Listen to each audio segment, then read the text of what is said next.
আসসালামু আলাইকুম, সবাইকে স্বাগতম জানাচ্ছি। আজ তৈরি করে দেখাবো এগ ভেজিটেবল পাস্তা। স্পাইসি এবং সুস্বাদু এই পাস্তাটা কিভাবে তৈরি করব চলুন দেখে নেই।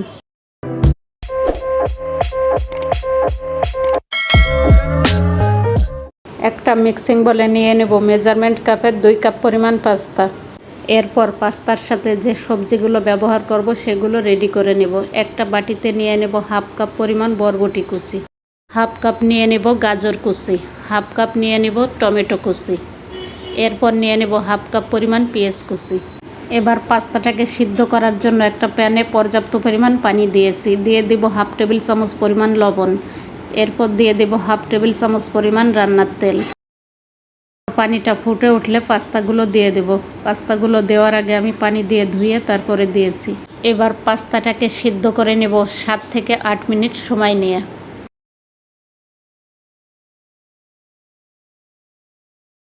পাস্তাগুলো আমার সিদ্ধ করে নেওয়া হয়ে গিয়েছে। আমি এখন একটা ছাঁকনিতে তুলে নেব। একটা বাটিতে 2টা ডিম ভেঙে নিয়েছি। দিয়ে দেব চিমটি পরিমাণ লবণ এবং চিমটি পরিমাণ সাদা গোলমরিচের গুঁড়া। এবার ডিম 2টাকে ভালো করে ফেটিয়ে নেব। এবার চলে যাব মূল রান্নায়। চুলায় একটা প্যান বসিয়ে দিয়েছি। দিয়ে দেব 2 টেবিল চামচ পরিমাণ সরিষার তেল। এরপর তেল হালকাভাবে গরম করে নিয়েছি। এবার ফেটিয়ে নেওয়া ডিম দিয়ে দেব। এবার ডিম 2টাকে হালকা করে ভেজে নেব। বেশি সময় নিয়ে চুলার জাল বাড়িয়ে তারপরে ভাজা যাবে না। এবার ডিমগুলো একটা বাটিতে তুলে নেব। আবারও প্যানে দিয়ে দেব 4 টেবিল চামচ পরিমাণ সরিষার তেল। দিয়ে দেব 1 টেবিল চামচ পরিমাণ রসুন কুচি। এরপর দিয়ে দেব পেঁয়াজ কুচি।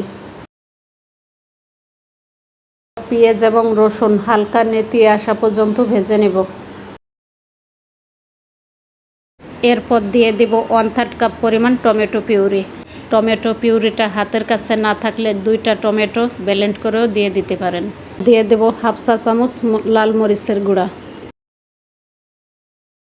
এবার দিয়ে দেব গাজর কুচি, দিয়ে দেব বরবটি কুচি, দিয়ে দেব 4-5টা কাঁচামরিচ ফালি।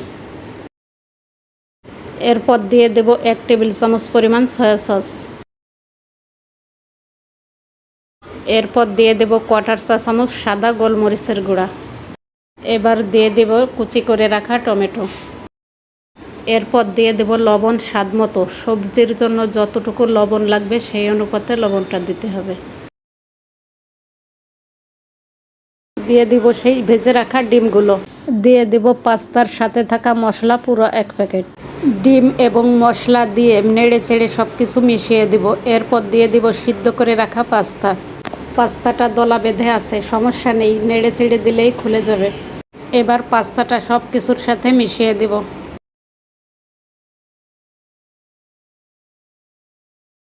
সবশেষে দিয়ে দেব 1 চা চামচ পরিমাণ চিনি। চিনিটা অপশনাল, দিতে না চাইলে বাদ দিতে পারেন, তবে আমার মনে হয় চিনিটা দিলে স্বাদটা আরও বেড়ে যাবে। এবার পাস্তাটাকে সব কিছুর সাথে নেড়ে চেড়ে ভালো করে মিশিয়ে নিয়ে নামিয়ে নেব। পাস্তাগুলো আমি একটা সার্ভিং প্লেটে পরিবেশন করে নিয়েছি। এই এগ ভেজিটেবল পাস্তাটা খেতে বেশ সুস্বাদু হয়েছিল। আপনারা বানিয়ে না খেলে হয়তো বুঝতেই পারবেন না। তো আমার এই পাস্তার সহজ রেসিপিটি যদি আপনাদের কাছে ভালো লেগে থাকে, একটি লাইক দিয়ে চ্যানেলটি সাবস্ক্রাইব করে আমার সাথেই থাকবেন। ভিডিওটি দেখার জন্য সবাইকে অনেক ধন্যবাদ। আল্লাহ হাফেজ।